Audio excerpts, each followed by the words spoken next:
TV party tonight!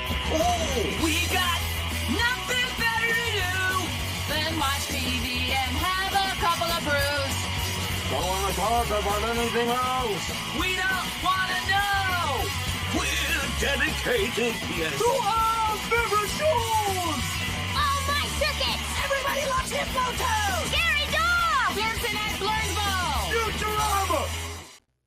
Good evening. You are listening yet again to a Radulich and Broadcasting Premier Podcast TV Party Tonight. I'm your host, the mandated reporter, and frankly, I'm mortified, and I really want to taste it, Mr. Mark Radulich.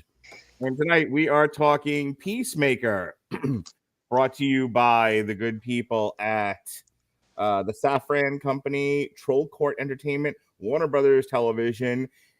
Peacemaker continues the story that James Gunn told in the Suicide Squad movie over the summer of 2021. It stars John Cena as the aforementioned Peacemaker, Danielle Brooks as Adebayo, Freddie Stroma as Vigilante, and a few other characters as well. We can't. Well, I refuse to leave off Robert Patrick as White Dragon because, oh my God. Joining me tonight. Fans of this show, they were so excited, they insisted they be on to talk about it. First, you heard her earlier talking rubber hose cartoons from the Cuphead show. Alexis Hejna from Honeysuckle Rose Creations. How do you do, madam? Glad to be back. You didn't turn it off again, did you? But all day I talked to you for an hour and that didn't happen. I don't know why it's happening now. I freaking hate those things. And he doesn't have a home helper device named after him. Ladies and gentlemen, the Protocol Son from the Second and Short podcast. Jason Teasley, how do you do, sir? Doing well. For my first non-Black History Month show this with you, Mark. Yeah, I don't know what we're going to talk about here. You know, we've talked about so many elements of Black culture, history, and society. I mean, what else is there left to talk about, Jason? All right, so let's just talk about how James Gunn is the man. Yeah. Well, we get to talk about White Dragon. I mean, that's kind of factors into Black history. It certainly does, Ollie. All right, so yeah, you got to wonder just how much Robert Patrick loved playing the most blatantly non-subtle racist human being on the planet. I mean, I honestly don't think I have ever seen a fictional character. I mean, every time it's like, yeah, they're racist and they say stupid things. This guy went out of his way to say racist shit. It's just actors like to play, and they like to get, and I think it's actually a good starting point to talk about the show because everybody here has a very well-defined character. I talked offline. I said this is, and I've goofed on it a couple of times leading up to this. I think this is the most well-written TV show I've watched in a while in this kind of genre. I'm sure that there are plenty of other shows out there that are a little bit more serious and is just as equally, if not better, written. But for the for the superhero genre, for sort of the high IP mass media entertainment, this was an excellently written show. And part of that, as you're alluding to, is the fact that you have characters that are very clearly defined, and actors like to play. They like to step into roles that they can really just let their hair down and let loose in. And Robert Patrick got to play this blatant, over-the-top, vicious, abusive racist. And he looked like he was having a ball doing so, Jason. Robert Patrick, and I this isn't where I wanted to start, so I'll go into the opening of the show real quick after this, but just to kind of close up on Robert Patrick for a second. I mean, he's awesome in this. From his opening little dance thing that he does as part of the big dance number to his interactions with John Cena, and then finally he gets to be an Iron Man superhero or supervillain at the end. It's pretty fantastic. Yeah, it's very interesting, and he has so much fun with it. You could tell he's having so much fun with it. Just playing something that he doesn't have to take himself too serious, and he could just kind of be very over the top, because in a lot of his roles he likes to play that over the top character, and he kind of pigeonholed in that. So him getting to have like a just kid in a candy store ball playing this role. I think that this was one of the characters I absolutely loved in the movie just because of his portrayal. All right, so I wanted to get this out of the way right at the beginning, so I don't have to talk about it anymore. I did not watch this as it was coming out like you guys did. I waited until it was done, and then I binged it in a day or so. And the first thing I heard everybody talk about, the first thing that people were like, they acted like it was the most amazing thing they'd ever seen. And I am curious to hear your thoughts on it when you like sort of stream of consciousness as you watched it. What were you thinking? The opening credits dance number to Wig Wam's "Do You Really Want to Taste It?" Which I, a child of the 80s, did not know that was a song. I'd never heard it before. It is pretty fantastic. But I'll start with you, Alexis. I'm gonna say this. The first time I watched it, I'm like, okay, this is totes adorbs. This is very cute. It certainly sets the tone for what the rest of the show is going to be. But the level of reaction, as if people were like, "Oh my God, I've never seen white people dance before." I'm like, please inform. I wait. I wait for you to teach me here. What is the big deal? Because it's so over the top and silly. I mean, can you think of another superhero show where we got an opening like this, where the superhero motif wasn't more serious or dark and disturbing, very, very DC-esque, if you will? I don't think we have ever gotten an opening like this for a superhero show. Although my favorite story about it is that the choreographer for this is Alan Tudyk's wife. Nice. And when she was practicing it on camera, she couldn't get Cena to practice it with her. Tudyk stepped in, and there's apparently video of him doing the full dance in the Peacemaker role. And it's like, I would so pay good money to see that. What about you, Jason? You're sitting there, you're watching this, you don't know what to expect. I mean, you've seen the Suicide Squads and you watched the James Gunn movie before, but what was happening in your brain?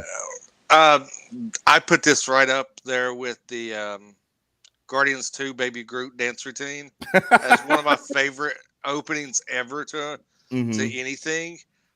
Just because Cena is, and we'll talk about this later, I'm sure. Everybody doesn't realize how good Cena can play comedy, but he plays this opening like so serious, and he has just that deadpan. He just deadpans look on his face while he's doing this choreographed dance, and it is just so hilarious. And once I seen that, I knew we was in for something special. Oh, and Mr. Child of the 80s, this song was released in 2010. So was it really? Yeah, all right. By Norwegian glam metal band Wig Wam. All right, see, learn something new every day. So let's talk about John Cena first. John Cena, his acting career paralleled The Rock because he's a big hunky man who came from the world of wrestling. He started off doing movies that were closely associated with the WWE. I think he did a couple produced by them, like The Marine and shit. I hated The Marine. That was such a bad movie. Yeah. And then his career kind of stalled in the sense of like he wasn't that great of an actor, and he's not in great action movies. Same thing happened with The Rock. And then so he started doing a lot of like kiddie comedies, because if you'll recall, Jason, where The Rock really started to take off is those couple of films he did for Disney, like The Game Plan, and then he did The Tooth Fairy and whatnot. Race to Witch Mountain remake, which I heard was a really, really good version of the story. So The Rock is out there doing a lot of stuff for a lot of family entertainment, and along the way he's learning to act, and then he starts taking dramatic roles, and then as he said on Saturday Night Live, he becomes franchise Viagra with the Fast and the Furious movies. John Cena, a very similar thing. He had like a working relationship with Nickelodeon for a really, really long time. Did a bunch of Nickelodeon movies, showed up at a lot of their award shows, and then he slowly started working himself back into action movies. He's the villain in the last Fast and the Furious. I just said that about The Rock. He's in the Suicide Squad, and now he's here. And the thing that I really want to talk about is how John Cena's dramatic acting has gotten better over time, but he always, even going back to his WWE days, he's always been a funny guy. Yes, but we never realize how funny he was. You hear the stories now. that like this is Cena being himself. He ad-libs a lot of his stuff just off the cuff. They don't and it's just one of those things that if you told me that in 2022 one of my favorite TV shows that I'm going to anticipate to watch week in, week out is going to be headlined by John Cena, I'd tell you you're a fucking idiot. But here we are. Go ahead, Alexis. I never liked John. For the record, I hope that call there wasn't. It was not. It was yet again somebody from the group chat butt dialing. Yeah, hitting the butt dial. Because I heard my phone going off, and then I saw you react. I was like, wait, where's that coming from? No, okay. I was not a huge fan of John Cena when I used to watch the WWE with my ex because, well, first of all, I'm never a huge fan when they force a character to be a face or a heel and don't really let them play around with it. I know Cena's a good guy, but I guess I just got tired of them saying, you have to love Cena. He's the face. You have to love him. Like, and I really got tired of every time I watched a match with him, he would do that drop. And it's like, I know they're not actually hitting each other, but he would drop like a foot away from the other guy's head. I'm like, okay, dude. It's like, okay, could you just get a little closer? Can I jump in one sec? So Steve Austin has John Cena on the Broken Skull, either his podcast or the Broken Skull session. I don't remember which one. And to your point, he's like, can you do me one? He's like, John, I love you. You're great. You've been great for the WWE. Everything about you is perfect. Don't change a thing except this one thing. Can you please tighten up that STF for me? And he's like, I can see daylight on that shin lock, buddy. And it's so funny. Like, he got totally called out for being too loosey-goosey with his wrestling. Yeah, but the more I watched him, first of all, the other thing that really started to turn me around was I saw how good he was to his fans. Cena has done more Make-A-Wish Foundation approaches and given back through charity work more than I think anyone else with the company. And that really spoke to me. I can't hate somebody who is that passionate about their work with fans. And the more I saw him, I also saw him doing more bits where, I saw he was actually really funny. I know there was a couple of commercials that he was in where I think they were talking about like the wrestling video games or something. And he just had little bits on there and he made me laugh. So again, I wasn't a huge fan of his acting, but I will say loved him in Suicide Squad. And I got the Blu-ray. I know it's on HBO Max, which I have, but I wanted the Blu-ray. And I listened to the commentary. James Gunn said, and I'm not kidding here, he said John Cena is the best improvisational actor he has ever worked with. Yeah, that's why he was. That's why if you're good at improv, you will be good in professional wrestling, even if your wrestling's not particularly tight. The thing I want to talk about first with John Cena in regards specifically to this show is how I like the way that James Gunn characterized Peacemaker, and John Cena brought that characterization to life. An example of what I'm talking about is after the first episode or two of everybody basically calling him a douchebag, him seeking his father's approval, and even and he can't even get that, and just sort of having a moment to where he breaks down and like ugly cries, and not the kind of ugly cry when you go see Coco. I mean, like, the world hates me. I'm this close to launching myself off the nearest bridge kind of cry. I'm a piece of garbage and I don't deserve to live kind of cry. I don't know if you've ever experienced that in your life, but that I've had those moments in mine, and and to see John Cena just play that out on TV, it gets cut off kind of quickly, but not so quickly that you don't get the impact of what he's doing there, Jason. It's a beautifully acted scene, and it resonated a lot with me. And there's a lot of that kind of thing with John Cena, where he's not just a tank. He's reflective. He wants to be loved. He's somebody who is seeking approval, but has the way that his father raised him, and then all of the being Peacemaker on top of that, plus whatever time he spent in the military and what it did to him. So there's a lot of subtext with his performance and with his characterization.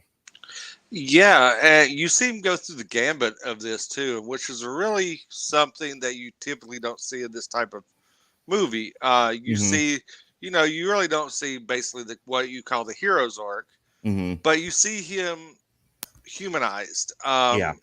Is a good way, I think, is the best way to put it, actually.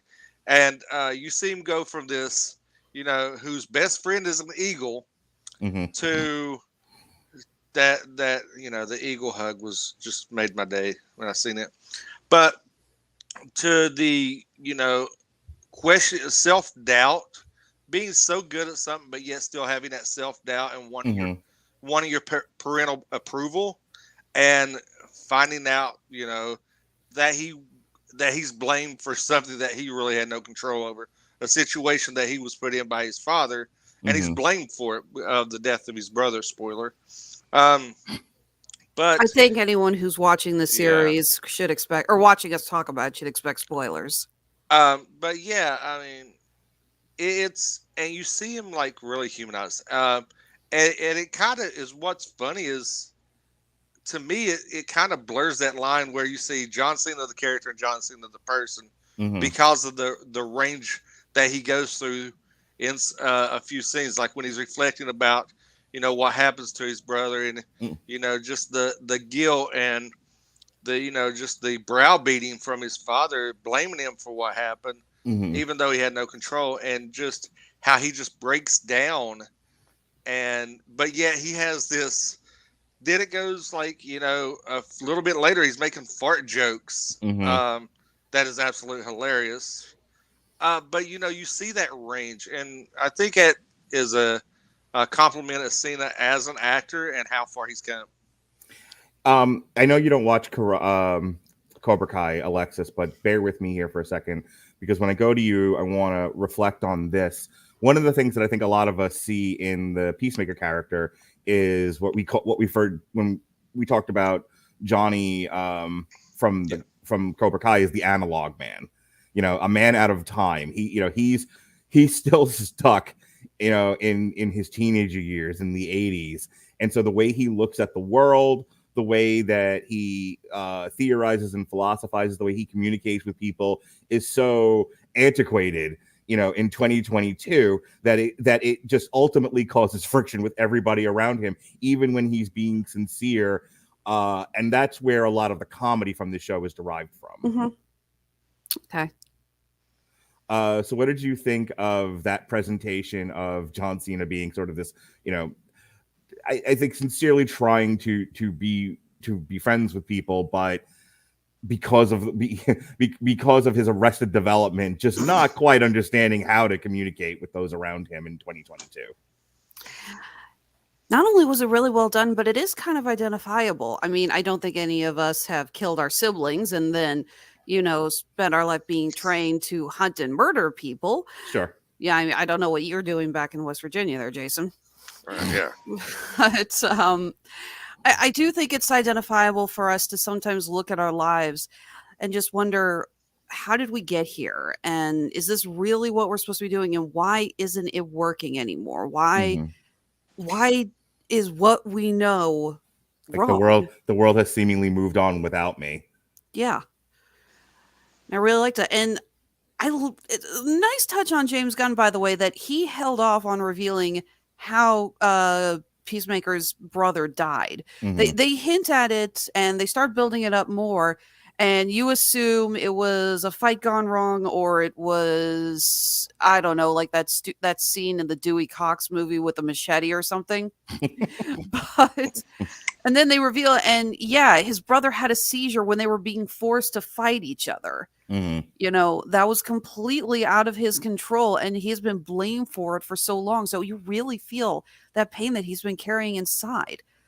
Yeah, I wish, I think one criticism I do have of the writing is that I wish they had dealt a little bit more with the trauma of what Chris has gone throughout his life. What happened with his brother, and then everything that happens thereafter. There's a way that some people show the effects of PTSD in television and movies that I think they could have leaned on just a little bit.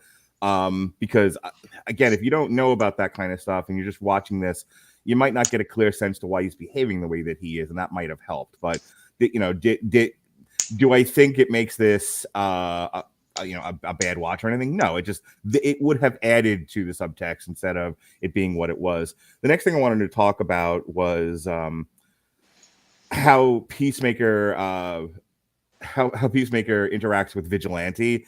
First of all, I thought that was Rob Corddry. I didn't realize who that actor was. Like, he sounded just like Rob Corddry to me with his mask on.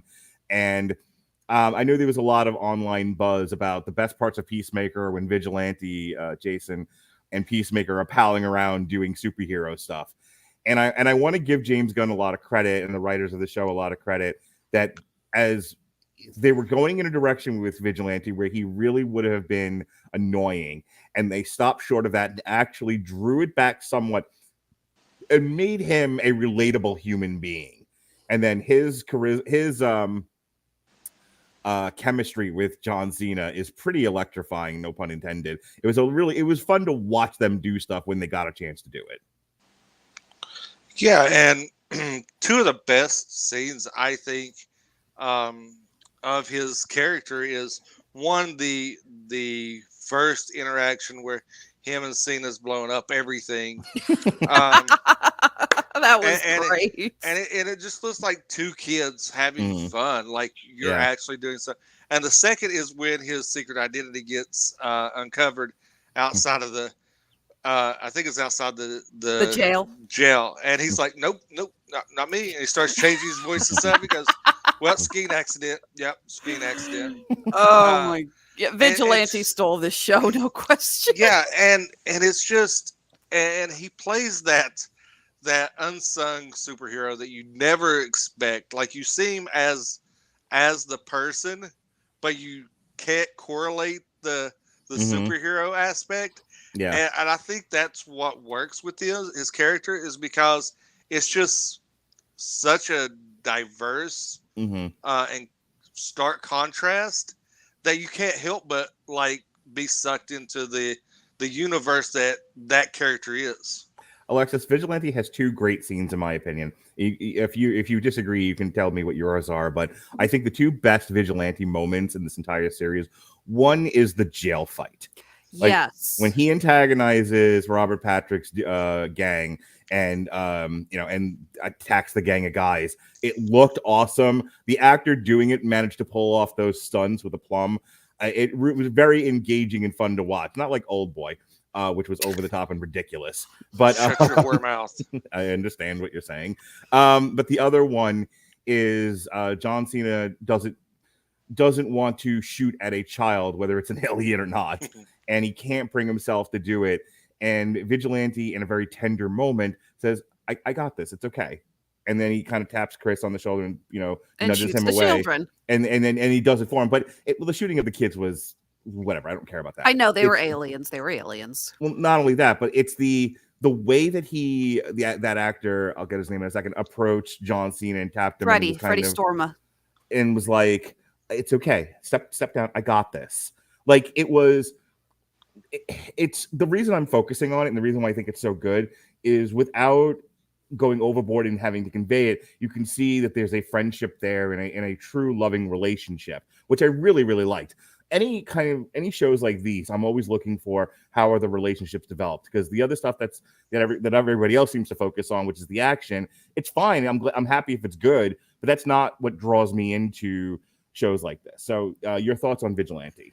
The jail scene is definitely one of the best. It's also very unexpected. He gets himself arrested, and so he could attempt to, I guess, kill Peacemaker's father. But up until this point, he has been a clown. He's just been a total joke. So we're just, and he's walking into the jail with this bravado, this smug, I know what I'm doing look, and we're just waiting for him to get his ass handed to him. And when he sits down and starts getting under the racist skin, so to speak, I mean, I was just caught up like, whoa, you actually had a plan, and it was a good plan. Holy shit. Right. You just don't expect that. You expect to be the bumbling idiot, and he is a bumbling idiot, but you do not expect him to suddenly come across as actually knowing what the hell he's doing. I do have to laugh. There's a bit, it's not in the show. Did you guys watch the DC Fandom from last year when it aired? No. Okay, in addition to the trailer for Peacemaker, they did a Zoom call with all the cast members to talk about it. And the guy who plays Vigilante is British. He was actually in a Harry Potter movie. Yeah. I think it was, what was it, Jason? Like the 6th movie, I think? Yeah. Your wife knows Harry Potter almost as well as anyone else. Yeah, I think it was in 6. Yeah, it was the one. I know it was after. No, it was the one after Goblet of Fire. Yeah, Cormac McLaggen. It's funny because the character he plays is the biggest show-off, bravado, cocky asshole. So it's such a departure. But when they're starting the Zoom call and Freddie jumps in, Cena goes, hold on. Freddie's British? It's funny. It really made me, and I hate to say it, I don't know if he's serious or not. Because if you watch all the behind the scenes when they're breaking character, he's maintaining that American accent. He does not break accent at all behind the scenes. The other actor, anything else on Vigilante before we move on? Nice little touch, by the way, again by James Gunn. One of the things I noticed early on is whenever he's got those dorky glasses. I mean, I'm sorry, those are the dorkiest glasses I've seen on a human being in a while. But he always puts them on when he gets, but he never wears them underneath his mask. And someone actually messaged James Gunn on Twitter and asked about it. And he said that's actually a good point. He had purposely written it so the visor is prescription. Oh, interesting. So he would always have to put his glasses on the minute he took off the mask. I'm like, that's sexual. Again, it's little details like that that I love when someone puts that kind of effort into their superheroes. I was like, that's kind of creative. The only other performance that I want to touch on here very specifically is Danielle Brooks as Leota Adebayo. So I know her from, she's been in a bunch of different things, but I know her from Orange is the New Black. And she's fantastic on Orange is the New Black. She's just a great character. And you think because the kind of character that she's playing, especially when the show first starts, you don't think they're going to spend that much time with her. But over the course of, I think it was 6 or 7 seasons, possibly 8 now, she's a focus of a lot of that show. And Danielle Brooks is a fantastic actress. And I was interested to see what they were going to do with her here because she, she's a bigger girl. And I was like, well, how many stunt things can they do with her? How much action can she possibly do? And to her credit, man, she stepped up. They gave her a lot to do in this show. They gave her some really good interactions with John Cena. She has a lot of good interactions with the blonde in this. Amila, that's Jennifer Holland. Yeah, that's James Gunn's fiance. She's got engaged. They have a lot of good reaction. They have a lot of good interactions together. And I was really, I was curious to see what the online buzz was going to be about her because there's probably a contingent of people who took one look at her and was like, Jesus Christ, I hope they don't give her a lot to do. But they did, but I think she earned it, and I think she did well with it. I think Jason, she definitely adds a lot to the whole presentation of the show. So I enjoyed her here. I enjoyed her arc as somebody who starts out as, I'm just doing this to, temporarily to pay rent. My heart's not really in this, and finding her heart in it over the course of the show, over the course of building relationships with these people, and the necessity of feeling like, this is a real problem and I have an opportunity to stop it. And so I will, even though I am wildly uncomfortable with all of this. Yeah. And she gets to spread her wings per se, into the comedic, the serious, and kind of break the mold that she might've been pigeonholed in for being on Orange is the New Black. And she has the torpedo, human torpedo, is my favorite. That was great. Scene with her. I warned them not to do that. Because, well, what I like about it is because you see that relationship because she sold Chris out, and he's not forgiving her. He's still holding a grudge, but she's the one that goes down and tries to, she sees him in a predicament, and she thinks the best thing to do is use the human torpedo, and totally misses by a wide margin. And she gets up, and it's like a Looney Tunes scene. And she gets up, and she's just like you're just waiting for the stars to be around her head, and it's just like they look at her, and then. And then it's like like I said, in true Looney Tunes fashion, like she appears and she's stumbling around like obviously a concussion, and she does it again and kills the cow. And you're just like, and it's like just totally off the wall. But you see the arc where she goes from this, real standoffish character, like you think that's just going to have a minor role, and she comes and she brings it back, and they progress her character so well throughout. It's so well paced to pull her to the forefront and make her a central character that the storyline revolves around, because she goes into this personal dilemma where she sold Chris out.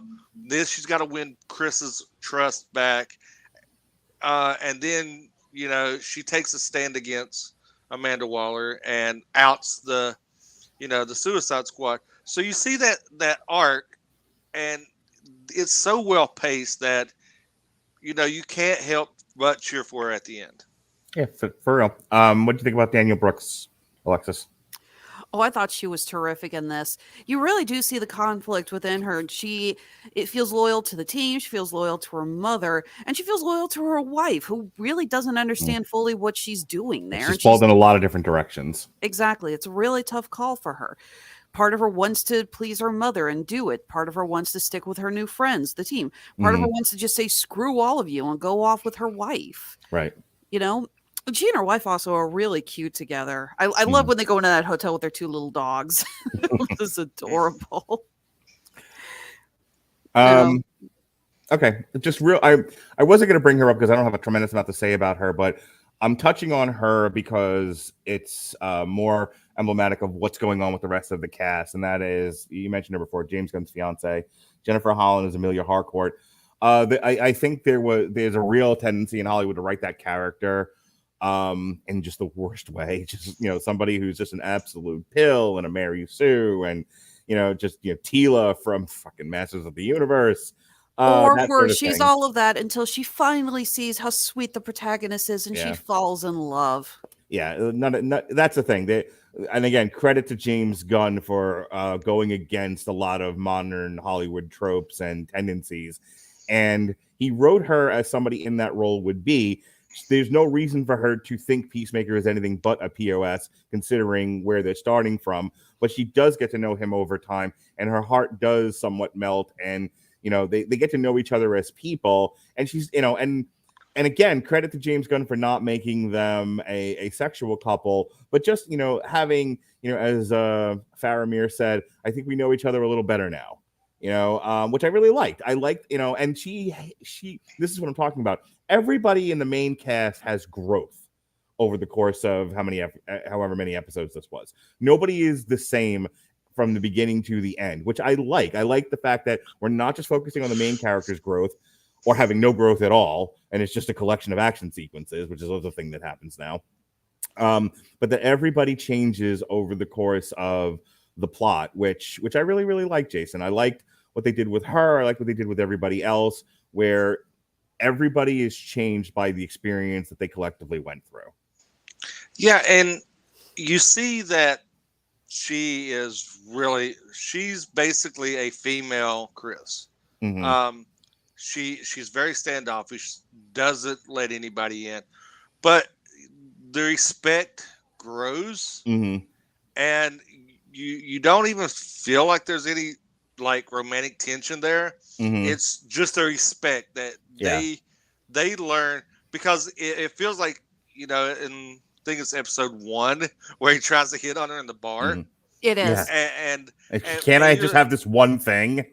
I take that scene with a grain of salt, because he had also just gotten out of prison and probably was thinking with another appendage other than his head. Yeah, that's what I'm getting ready to say. Is how quickly he goes home with the other chick.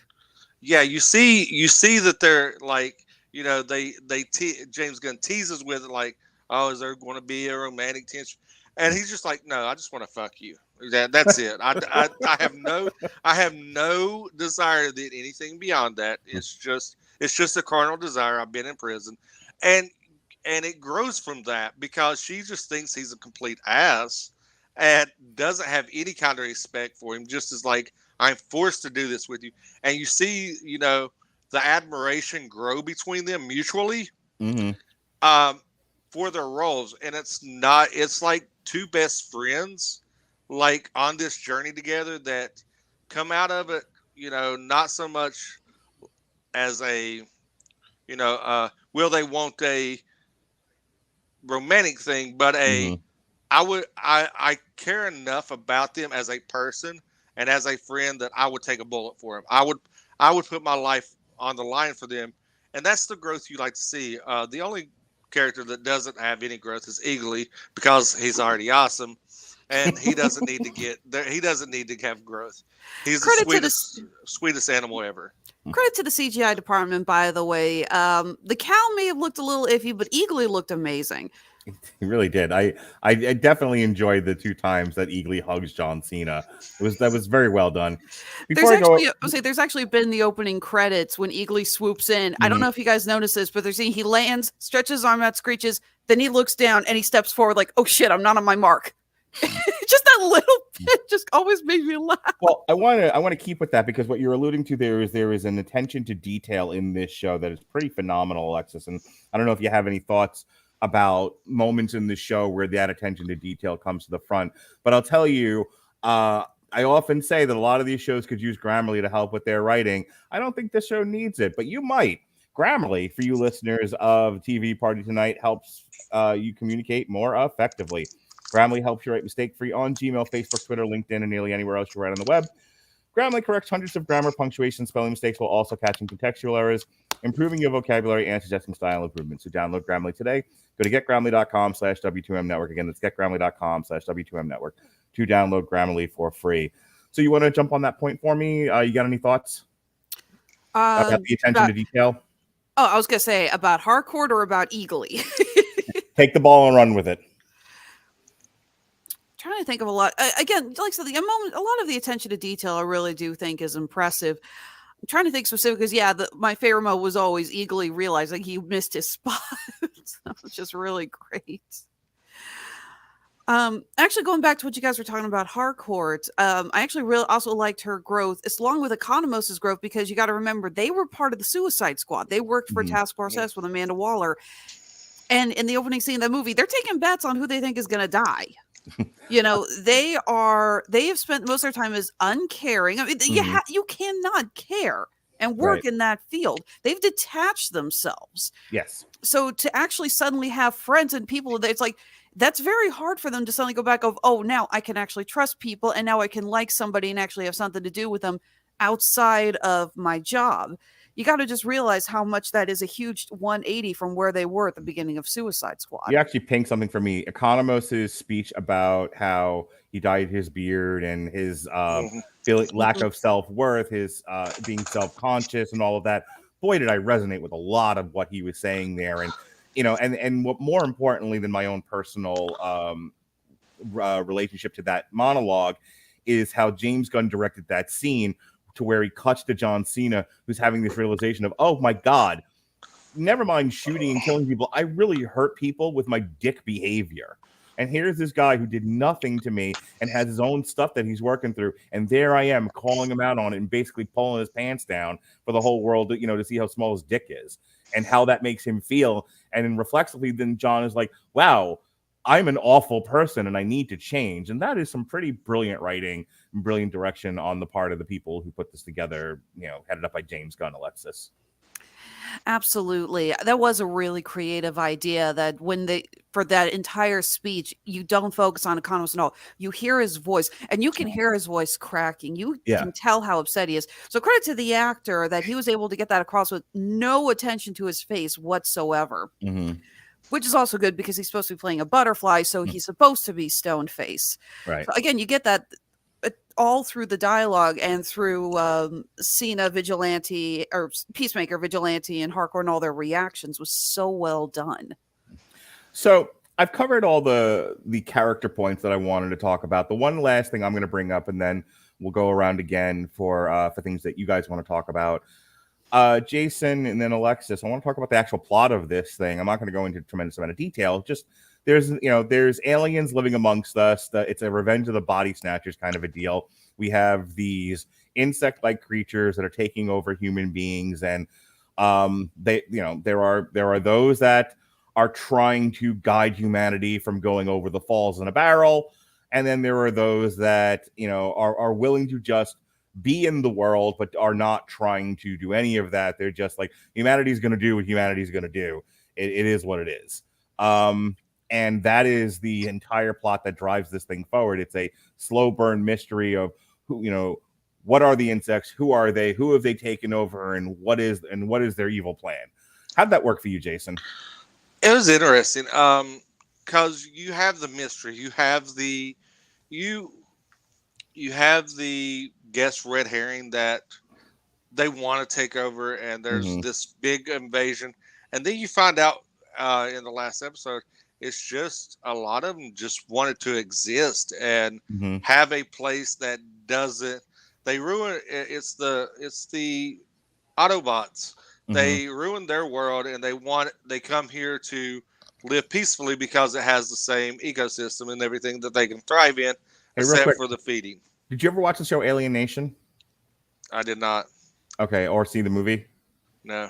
Alexis, any idea what I'm talking about? Not okay. There's a movie where it's after the aliens have landed, and basically they wreck their planet, so they migrate to Earth. It's not any kind of invasion. It's basically it's an immigrant situation. And Alien Nation is about well after the aliens have landed and have been a part of the United States. There's one alien who's partnered up with a human, and they're both detectives. But it's a lot of that of what what you're talking about is aliens just saying, we live here now. This is what we do, and trying to figure it out and not make waves, versus some that look around and go, we can make this place better, and why don't we? We're better than all of this. Very similar concept. Yeah, as long as they're not illegal. But anyway, build the ozone layer back. Anyway, you see rah, this. Rah, we're an angry mob. Rah, rah, right. Build a wall. Build the ozone. Yes, go ahead. That's why everybody was so concerned about the ozone layer being destroyed. It works out now.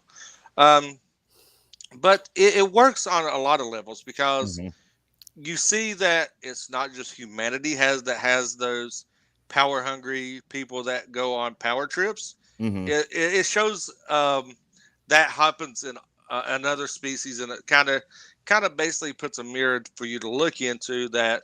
Look, everybody's got a douchebag amongst them. Even our chat. Not saying a word. I wouldn't if I were you. It's typically me or Pat. I'm gonna. I didn't say anything. I'm gonna ask that you not stir the pot. We're having a nice conversation. I'm saying, but I'm just. You always have that dynamic. You got the peaceful ones, and then you got the ones that just like to stir shit. Yes. And likes to troll. And gets on a power. Gets on. It freaks me out every time you do that, and your arms start disappearing from the keyframe. It's so weird. But sometimes I use the actual green screen. Sometimes I do the virtual one. When I do the virtual one, if I go back far enough, yes, I just. But yeah, I mean, it just shows that all species do go on power trips, and even though the best laid intentions are there, everything can get fucked up and get sideways, and power struggle ensues. Yep. What do you think of the alien invasion plot that drove this show, Alexis?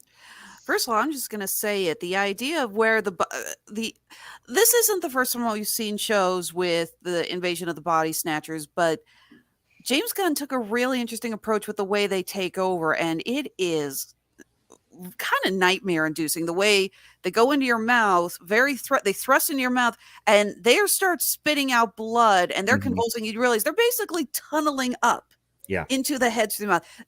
That is creepy as hell. Sure. It's very reminiscent of the face huggers from Aliens. Very much. But even the face huggers, you didn't actually see the blood and stuff like that. That was I mean, until they you saw blood, but later and in a different place. Not the face huggers, the chest bursters. Yes. There is a difference. I do think it was an interesting approach that, they were trying to fix up humanity, but the fact is that humanity is never going to accept that.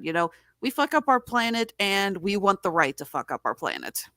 People don't do that. I mean, look, people, 9 out of 10 people will not respond well to being ordered about and forced to go against their natures. They, I think it's, I want to say it was Men in Black, maybe, where the line about you can't just push people into it. You gotta, there was something else too that I remember this line from, but basically you gotta fool people into thinking it's their idea. You can't just order them about. People will resist it. They don't like it. Mm-hmm. That is as human a trait as any. And that's what, and that's what James Gunn is dealing with here. The subtext of what's going on is James Gunn talking about with this show is how do, we all agree things need to change. Things could be better. How are you going to do it? If you force it on people, they tend to buck and they don't want to wear their masks and they don't want to get shots and it's a mess. And then they're on TikTok doing protests.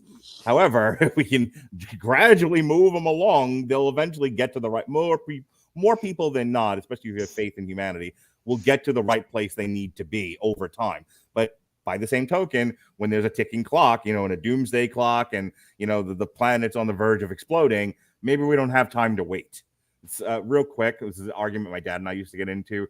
There are writers who deal in the history of the Civil War and Reconstruction that make the argument: have we just let the South alone, they would have ended slavery by themselves over time. And I said that to my father. He was like, "Oh, I absolutely agree with that.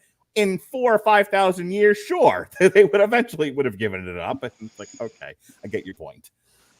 Sticking with you, Alexis, anything, any burning desires, things you want to talk about with this show? Very specific points. Can we talk about how awesome that cameo at the end of the series was? Go right ahead. They start the final episode with Adebayo calling her mom, saying, "Okay, look, this is a freaking alien invasion. This is not, a minor thing, and it's just us. Mern's dead. The leader, who we found out was one of the butterflies." Yeah. She's like, "Can you call the Justice League or something?" And it's a minor thing, but I always love when you have a superhero movie like this and they acknowledge, oh yeah, there's other superheroes, like that scene in Ant-Man when he's explaining what's going on, and Scott says, "Well, my first Scott was like, I think we should call the Avengers." I just love little lines like that. Yeah. And I think we're all saying it's like there's no way Waller's going to call the Justice League. And then at the end, Superman, Aquaman, Flash, and Wonder Woman all show up, and it's actually Jason Momoa and Ezra Miller. I guess Henry Cavill and Gal Gadot couldn't make it, and Peacemaker just walks by. I'm like, "You're late." And when they cut it, I see it's actually Jason Momoa and Ezra Miller. I fell on the floor laughing. It was good. So funny. Yeah, actually, James Gunn. They got to use this simply because of Guardians of the Galaxy 3, because Jason Momoa was thrilled that he was even asked to be in this. It was like he was giddy about it, and Ezra Miller was like, "Yeah, I'm on board," simply because, and it lays the groundwork earlier when and the shit talking that Chris does about other superheroes. He says Green Arrow's a Brody. Yeah. And he's like, Aquaman fucks fish, gives the aquarium. Wonder Woman was IFing me across the room. Yeah, and and it's just subtle stuff like that, and then it brings it back to this, and it's like, well, the rumors are true. And you Shut up, Barry. You just get those, and it's just like a little stinger that, just closes everything up, brings a smile to your face. So yeah, I like that. The cameos were amazing and well hidden. Nobody knew that was going to happen. So it not being spoiled was a pleasant treat as well. All right, before we head out for the night, because Jason, before I move on, I want to give you an opportunity to bring up any points that you wanted to bring to the table. When I knew that I was going to love this, and this is the. When did you fall in love, Jason? When I fell in love, and you're going to laugh. It was episode 1 when you see John Cena with the magic wand singing in his underwear, just full on power ballad in his underwear with a magic wand. And I was like, this is not what I expected. This is going to go down a very interesting road, and I'm going to be along for the ride. Yeah. You know that line in Suicide Squad when he's wearing the tidy whities and Bloodsport calls him out and he's like, tidy whities really? And Peacemaker goes, no, that's just racist, man. He apparently improvised that line. Mm-hmm. Do you know the story of how John Cena became John Cena, Alexis, with regards to how he jumped from like a low mid-card guy to the main event? Like No clue. What was the transition thing? He was rapping on a bus. So when he first showed up in the WWE, he slaps Kurt Angle, and Kurt Angle's like, what makes you so special? He says, ruthless aggression. And that was the last cool thing he would do for months. They had him in matches. He was doing okay. And, I think John Cena was afraid he was going to get fired because he was he was on the verge of getting fired. Yeah. So they're on, like, I think a European tour. He's on the bus and he's just freestyling on the bus. And allegedly, Stephanie McMahon heard him freestyling and was like, why don't you do that on camera? You should do that on camera. At which point they gave him a little leeway to shape his character, and he started doing the white rapper thing, but he was doing like throwback jerseys and upside down visors. Like he was tapping into the cultural hip hop element. Mm-hmm. And then he was doing freestyle raps. And the thing about his freestyle raps were there's a guy in AEW, a part of a tag team called The Acclaimed. And when he comes out, he freestyles and he just insults the shit out of people, but he's got a potty mouth.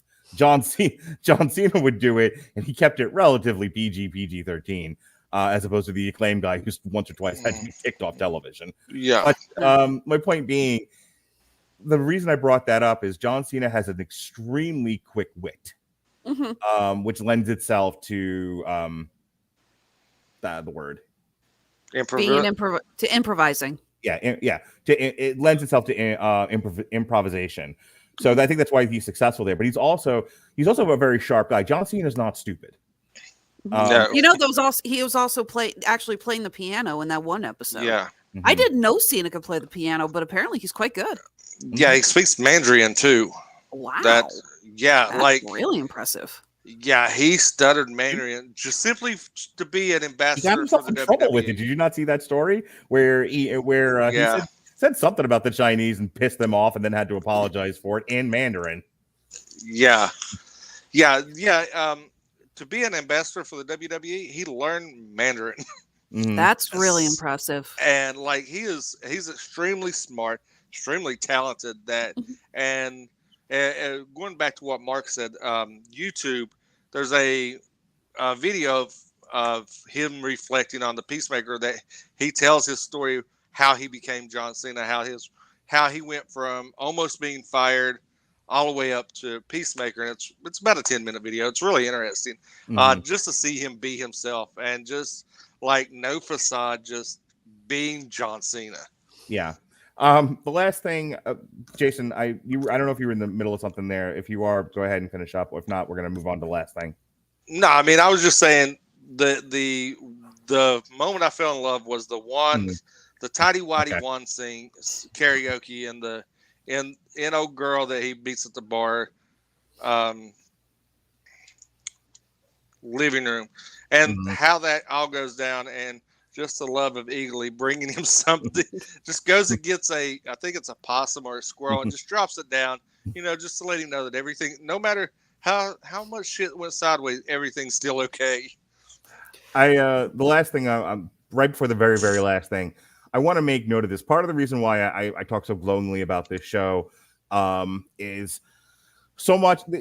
There's such an effort to try to get the people who are into Star Wars, Marvel, DC to watch stuff, and the thing that we've talked about over the course of hundreds of podcasts on here is that it sometimes feels like they serve too many masters, and then the product becomes very empty. Sometimes it feels like they're patronizing the group, or they're utterly misunderstanding the group and think we're all a bunch of mooks, who can't get anything deep or complicated, and so the show is stupid and people reject it. Or it's so agenda driven that you have certain elements of the population who is like, oh no, I'm not going to watch this. I don't agree with the agenda you're pushing. And boy, this was none of those things. This was smartly written. It wrote for what people in our group in our cohort like to see on television, and it did so in an entertaining way, and it really is head and shoulders above most of the stuff that I've covered over the last couple of years. It's right up there with Doom Patrol and Swamp Thing, Lost in Space, some of the stuff I've raved about on here. It's right there, man. It is a truly phenomenal show with phenomenal music, Alexis Hejna. We said it before the podcast started. James Gunn has an amazing talent for picking out music to go with his projects. We saw that with the Guardians of the Galaxy. I have Awesome Mix Volume 1 and 2 on my phone. That's actually my favorite music to play when I take my dogs for a walk. And the songs in this, it's like he's pulling stuff down that fits perfectly, but at the same time, I think a lot of us are going, where the hell did you pull that from? I mean, again, Wig Wam's Do You Really Want to Taste It? A Norwegian glam rock band with this song that came out in 2010. So I have an article up here from Screen Rant. I just want to go over this with you. Hey, every good podcast should have a list on it. So here's ours. And I'm 2 songs into this, and this is already the greatest thing I've ever seen. There's Welcome to the Church of Rock and Roll by Foxy Shazam, Jason Teasley. Oh, yeah. Foxy Shazam. There's Come On, Come On by Nashville Pussy. Have you ever heard of Nashville Pussy, Alexis Hejna? I cannot say I've ever heard of Nashville Pussy. Nashville Pussy is fantastic. I enjoy a good Nashville Pussy song. When you're done here, go on Amazon Music Unlimited and get yourself some Nashville Pussy like I do. I love Nashville Pussy. Moving on. You feel better about yourself, Mark? I fucking do, man. You guys keep asking that. I don't do nothing unless it makes me feel better. Summertime Girls by Y&T. Night of Passion by the Poodles. By the way, I wasn't lying about the Nashville Pussy thing. I might even doing a bit, but that's actually a real band that I like. I know. I Don't Love You Anymore by the Choir Boys. Love Bomb Baby by Tiger Tails. I don't know any of these bands, and I do. Like I said, that's the thing. It's like where does James Gunn get this encyclopedic knowledge of music from? I'll tell you what. If you just again, I've been into the heavy metal scene since I'm like a teenager. But I was one of those kids, and my friends were these kinds of kids that would go into the record store and look for off the beaten path stuff. Robert Cooper and I have an ongoing joke on the show about just weird band names and stuff. If you spend enough time listening to music and you're willing to give things a chance, you're going to find a lot of weirdo bands out there. So I'm not surprised he knows this stuff. I'm just like, so far I haven't found, other than the one I mentioned, I haven't found one that I'm familiar with. But there's only a zillion bands out there. 7 O'Clock by the Choir Boys, Borderline Crazy by the Cruel Intentions, Don't Treat Me Bad by Firehouse. Come on, Jason, we know Firehouse. Yeah, sure. You don't know the band Firehouse? No, I haven't. I have fucking class and culture. No, you don't. Number one. Number two, okay. Firehouse was like big in like the late 80s, early 90s. They were part of like the mainstream rock and roll picture. Yeah, in the 90s, yeah, I was listening to I was a small ginger boy listening to gangster rap. All right, fair enough. Drag Me Down by Santa Cruz, Peacemaker by Antonio Gradante, Boots On Rocks Off by Dust Bowl Chokies, Pumped Up Kicks by John Murphy featuring Ralph Saenz. Yeah, we're only on episode 3 now. Would You Love a Creature by Sister, 6 Feet Under by Kiss and Dynamite, them I know. Push Push Lady Lightning by Bang Camaro. Beat the Bullet by Vane. I Want to Be With You by Pretty Boy Floyd, them I know. Jawbreaker once again by The Cruel Intentions. Hey, come on, do you know this one, Alexis? Let's see your musical knowledge here. Do you know House of Pain by Faster Pussycat? No. Wow. I've actually heard of them. Yes, I've heard absolutely Faster Pussycat. All of us also know that song very well. House of Pain. Enemy and Me by Veins of Jenna. Fight Song by Sister Sin. 11th Street Kid by Hanoi Rocks. Every bit of that Hanoi Rocks monologue that he goes into on the bus is fantastic and 110% true. Love Hanoi Rocks. The Both of Us by House of Lords. How Come It Never Rains by Dogs D'Amour. Fallen Star, Hanoi Rocks. The Human Paradox by Dynasty. New Thing by Enough Is Enough. You know Enough Is Enough, Jason? Yeah, it's probably going to end right here at the song titles because that's definitely Enough Is Enough. Shut up. Nice try, Jason. I give you credit for that. Hey, listen. I feel like Jesse Starcher's doing his plugs. Hey, at least this isn't the one time I tried to read through a whole bunch of like Filipino bands on one of the shows we get with Alexis, and mispronounced every single one of their names. Hey, here's one that I know. I know you know this one, Alexis. I know you do. Barbie Girl by Aqua.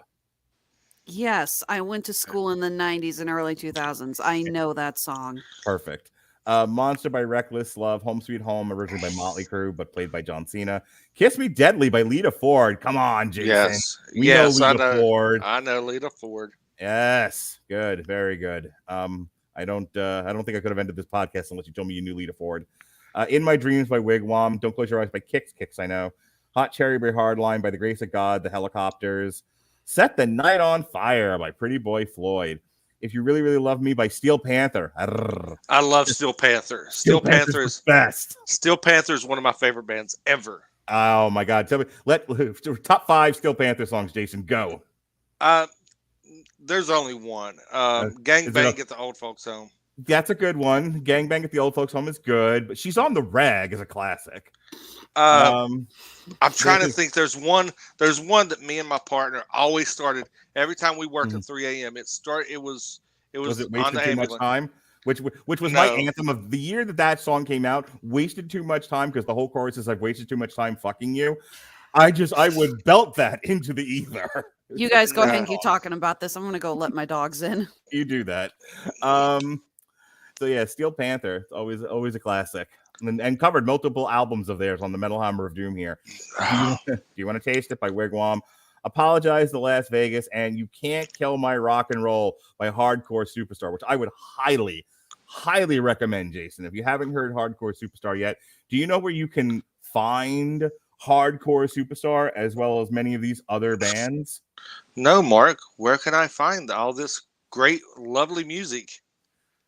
Well, Jason, you can find it on Amazon Music Unlimited, and it just so happens that we are giving away a free 30-day trial of the Amazon Music Unlimited service. The link in the description of this podcast is getamazonmusic.com/W2M-network. Again, that's getamazonmusic.com/W2M-network for your free 30-day trial. Over 70 million songs. I read 69 million of them just now. There's still another million left for you to listen to and stream at your leisure. Go ahead and click the link, fill out the information, and then you can get yourself your free 30 days on us. Helps us out, help you out. Who doesn't love free music? We all really, really want to taste it. We should really, really want to taste it. Do you really want to taste it? I think you do. So click the link at getamazonmusic.com/W2M-network. All right. This has been the longest week ever. I've done 1,000,001 podcasts. Not the least of which was the Book of Boba Fett, Uncharted, the Mania of WrestleMania 17, Amorphous, a triple feature with Jason Teasley talking Spike Lee movies. I finally get a break tomorrow. I'm gonna go get drunk in a bar with my buddy from New York. He's coming to a Republican convention here in Orlando, and I'm gonna meet him after that. So that's always a fun time. But Saturday night, I'm back to the grind again. Myself and Robert Winfrey, whether he remembers or not, are doing an alternative commentary for Chris Colbert versus Hector Luis Garcia on Showtime, which is now a WBA super featherweight eliminator. And then Sunday, I have loaded myself up again. Myself and Jason Teasley will be talking modern blaxploitation movies to end our look into black cinema far and wide throughout the years. We'll be talking Pootie Tang, because Jason made me. The Ladies Man, because Jason made me. I did make you watch Ladies Man.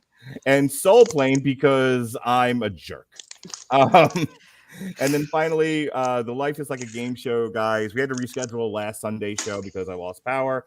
So we're going to try to do it this Sunday. We're going to be doing an on trial for a quiz show. And then we're into Batman week. We've got all kinds of Long Road to Ruins that Sean Comer and I did. We did the Dark Knight trilogy, the Tim Burton movies. We did the animated Dark Knight Returns. We did the first volume of Batman the Animated Series. And that's all coming up this week on the Radulich Broadcasting Network, plus some more re-airs and whatnot. Alexis Hejna, go ahead and plug your trivia shows and your store. All right. Yes, my last show of the week. You only own my soul for 2 more days, Mr. Radulich. We're going to be recording our monthly episode of Crypto Trivia this Saturday. The theme is, you probably guessed it, it is everything The Dark Knight. We're going to be talking comics, movies, and TV shows, all featuring Batman. We're going to be recording that with a bunch of contestants. If you are interested in being in Crypto Trivia and can't make it on Saturday, let us know, because we are looking for contestants for March's game, in which the theme will be wrestling to tie into WrestleMania. And April's theme is everything wizards and magic to tie into the release of Doctor Strange and the Multiverse of Madness. And actually, I know what May's is as well. May's is always sci-fi month to tie into. May the 4th be with you. If you are interested in being on Crypto Trivia for any of those, go ahead and hit us up on Facebook or Twitter. Let us know. All right. Oh, sorry. Go ahead. Yeah, I was like, and now the plugs that actually pay my bills. I got you every single time. I'm like, all right, we don't need to hear about the rest of this. Please continue. Honeysuckle Rose Creations, where fashion meets fandom at the intersection of geek and chic. Our stores on Etsy and Handmade at Amazon are fully stocked, ready to go. And we're getting ready to jump onto the convention circuit. We head to Lexington, Kentucky next month for the Lexington Comic and Toy Fair. 4-day event. Looking forward to it. Then we got Planet Comic-Con here in Kansas City. It's our home show. We never miss it. We'll be heading to Springfield, Missouri for Vision Con. That's going to be a lot of fun. And we just got approval for a big anime show here in the Midwest called NakaCon. I have been dying to get back into that one. Really thrilled about that. Keep an eye out for us on Facebook, Instagram, and Twitter for all further news about which conventions we'll be hitting, where we'll be on the road, and any new merch coming to the stores. Again, our shops are on Etsy and Handmade at Amazon. They are fully stocked, and you can always find us on Facebook, Instagram, and Twitter. That's Honeysuckle Rose Creations, the intersection of geek and chic. Have you made anything Peacemaker related yet? Yes, actually, I have. If you pulled up my Etsy store, fine, I will pull it up on Instagram then, because you're going to make me. Excuse me while I whip this out. Okay. I see. Trying to angle this so it's not the so white clear. dove of peace in its Scrabble tile earrings, cufflinks. I was going to say those are cufflinks. Okay. So, All right. Yes. All right. Jason, I hear you talk fantasy football. Yes, you could find me on the Second and Short podcast with my host, Ty Louder, where Louder with Crowder. He'll kill you for that. Where you can find us, we're going through our off season, looking at our buy, sell, trade, have dinner with, or whatever Ty feels like titling it this week. He just throws a dart and be like, yeah, that's what we're going to name it this week. Yeah, gotta love him. But yeah, we're going through our off season of fantasy football. Everything's getting ramped up. We kind of took a break from, our TikTok and everything and social media outside of the podcasting to basically kind of recharge our batteries, and we're hitting the ground running. The TikToks will be going up. A lot of the Twitter polls, be on the lookout for that, and Ty is going to be doing a lot of the Instagram posts. So definitely, check us out. We are part of the W2M network. So you can find us on the W2M network on all podcasting platforms, as well as our own YouTube page of Second and Short Podcast. Folks, thanks for joining us here on our review of Peacemaker. We'll hope again to see you soon. Until then, be well, be safe, and behave.